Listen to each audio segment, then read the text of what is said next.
Hi! Welcome everyone! This is Dr. Nelly, your master herbalist. And today, I'm going to the Auckland, New Zealand Botanic Garden to show you different plants and herbs which are good for the health of our body. Hello! I'm here now at Auckland Botanic Garden. Let's go! Now I'm sitting here in one of the planters. Here you can see silver beets, which is very delicious vegetable. And around are flowers, which we call poppies. So they're also medicinal, and which we are going to describe later. And there are two more over there. Have a look. Hello mga kababayan, ito po si Athena, Pilipina gaya ko. Di ba pareho kami maganda? Oo. Matagal na kayo rito, sister? 2 months pa lang po. Ako 4 months. Pero gusto ko lang umuwi. I like to go home and be with my countrymen once again. Ano pa? Apelyido nyo? Ordonio po. Ordonio, Justin Ordonio. Bulacan? Pangasinan po. Here we are inside now, and I will show you the entire entrance of the Botanic Garden. So we go from here and we go all around.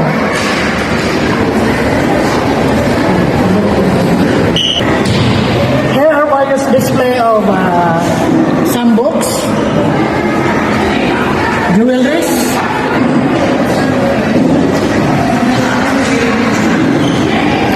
here a painting. These are clusters of aloe vera, a very useful medicinal herb. It's good for the skin, its scalp. Also, it's good for diabetes and for digestion, and so many more benefits of this plant. Have a look.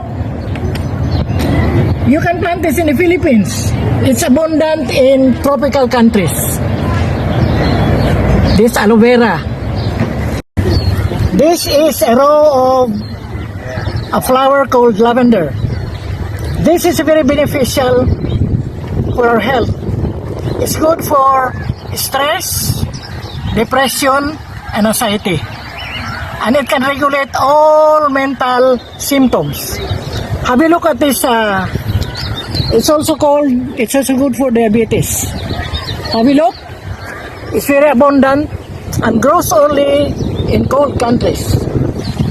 Here's how you apply it. First, you can use infusion. You gather the leaves and the flowers, soak it in distilled water, let it steep for probably about 2 hours, and it's ready for drinking. It's also good for decoction.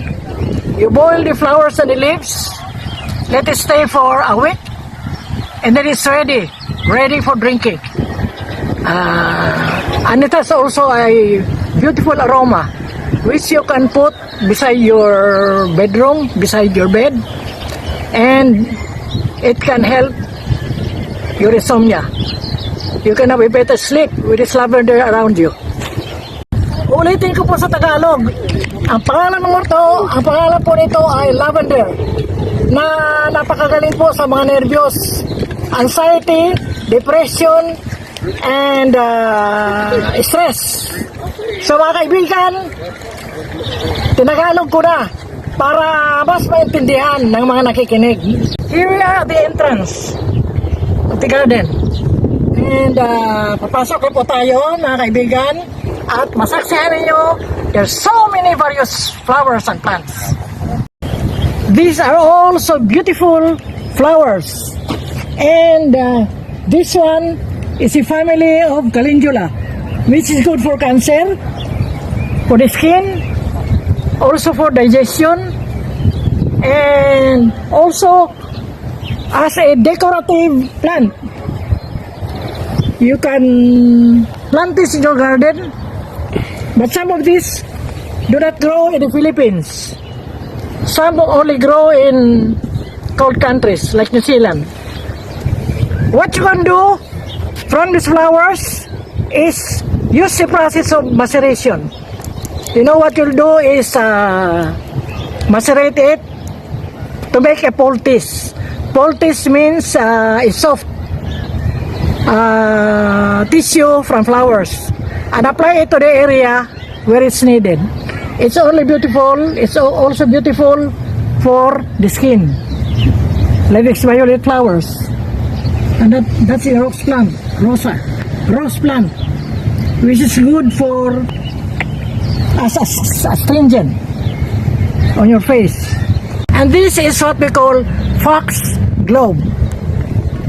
Scientific name is digitalis, which is good for the heart and for circulation. What you'll do, pick the flowers and the leaves, soak it in distilled water, let it steep for about 2 to 3 hours.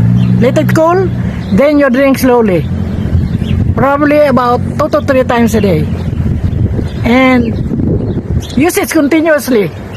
This is for a weak heart, the weak heart. Digitalis or foxglove. These are so beautiful. It's yellow, very attractive, and that's a rose plant. We call it rose plant. And here we have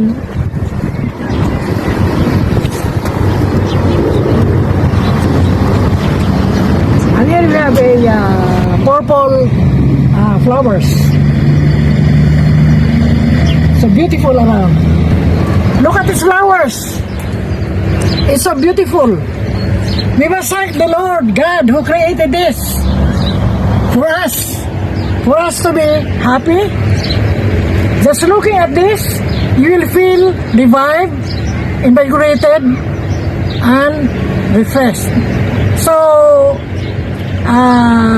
this is to encourage you to plant herbs and flowers in your garden. When you wake up in the morning, you see the creation of God to make us happy. Ito ay ang Melissia officinalis or lemon balm. Ito po ay magaling sa herpes, mga sexually transmitted diseases. Tandaan ninyo lemon balm, number 1 for herpes. Use decoction, infusion. Yun lang dalawang proseso. You gather the leaves, boil it, and let it cool. And then you can drink it afterwards. Scientific name is Melissia officinalis. This is very good for sexually transmitted diseases. And the foremost benefit of this is for herpes. All kinds of herpes. So take a note, only decoction and infusion. And if you have canker sores and you have herpes labialis, you know, the herpes on the lips, macerate the leaves and mix it with a little starch, very little, so that it can be the consistency is good for application of the lips. Here, herpes labialis, cold sores, we call it cold sores. You apply it on the lips, leave it there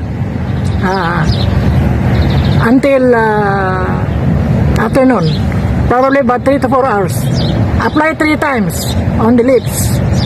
And some of the canker sores, the sores on the legs, purple blotches on the legs, you can use this as a maceration, you know, sticky, and apply it to the purple blotches on your legs. And there's so many more health benefits of lemon balm. This is citron or Citrus medica. This is very good for catarrh, for irritation of the throat, for cough, and for colds. And use the process of decoction. Have a look. There's one fruit over there. And you can use both the fruit and the leaves. And even the bark. Very good for throat infection and all those. Here we are, so beautiful. Napakaganda mga kaibigan. Tingnan ninyo. Para tayo nasa paraiso.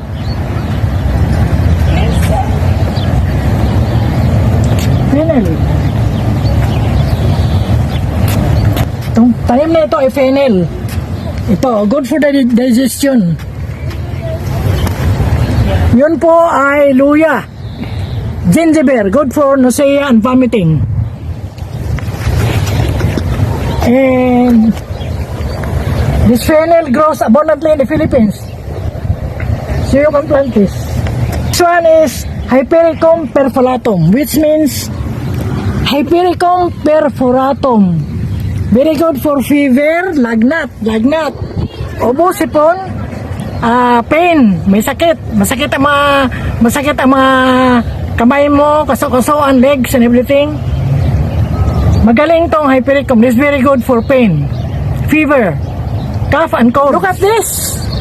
It's a beautiful purple flower in a shrub. So even if I will embrace this, I'm not scared because there are no snakes in New Zealand. This is iris plant, which we call Madonna. Very useful medicinal herb. It can be good for digestion, for the skin, for the eyes. Use it as a poultice. Macerate and apply it on your eyes. This is purple flowers. It's so beautiful. God is good because He created this for us to enjoy. Musta po kayo dyan? Please, tell them your name. I'm Romel from Philippines, Manawag. Wow, Hi, I'm Anna. this is Anna. I'm Pearly from Auckland. I'm Sarah. Sa kayo taga Manawag, Pangasinan. O dyan kami New Zealand dan magbabakasyon kami. Patay mo yung ano mo. Anak nyo. Anak nyo. Ambers Paradise Resort. Hello! Yung mga anak ko dyan sa Ambals. Nyo na. Naiwan. Mayroon kaming nakilala dito, mga nag-vlog. Nakikipag-buwan kami, Like and picture. subscribe po.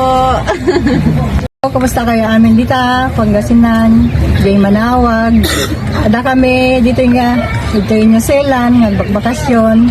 Kumusta kayo amin dito, gadyan ako Jay Ambers Resort.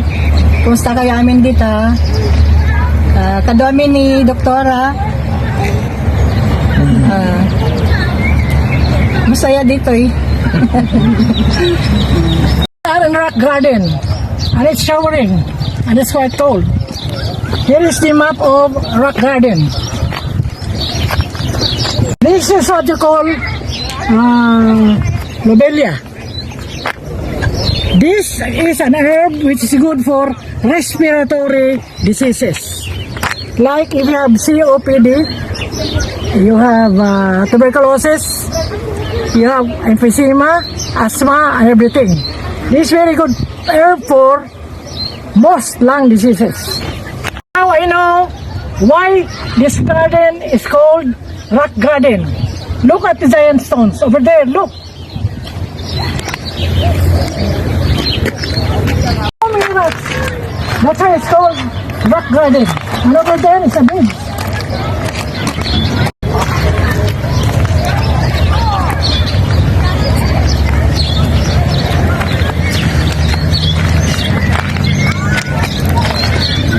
This This is a short bridge. And that's a brook, a small river. You can see ducks swimming. It's so invigorating to stay over here because of this brook. Look at this, mga kapatid, mga kaibigan. Napakaganda po. May giant aloe vera pa doon. Oh, napakarami. Yung aloe vera ay maganda para sa balat ninyo. Magmumpo kayong kagaya ko. Beautiful. Biro lang. We'll be going up now. As you can see, there are more flowers over there and more rocks. That's why it's called Rock Garden. Pulsatilla vulgaris, which is a very good medicinal herb.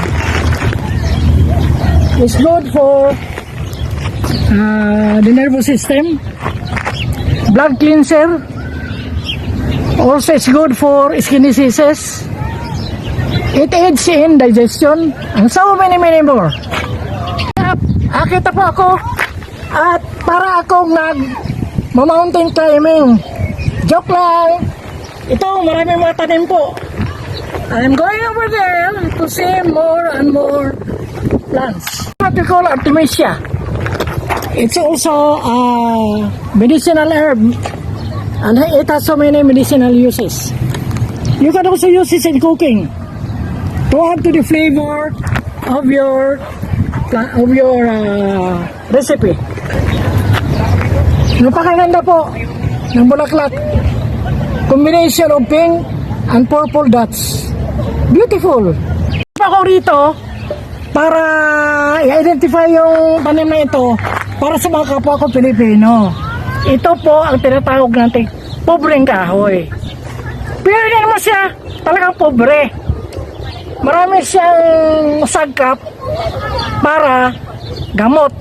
Isa na dito, yung mga warts. Tumutungo kung saan-saan. Mukha, ipahid yun lang siya. At yung katas niya ay makapagpagaling. Flowering aloe veras. So beautiful. And this plant is very medicinal. I am going to deal with this in my next vlog.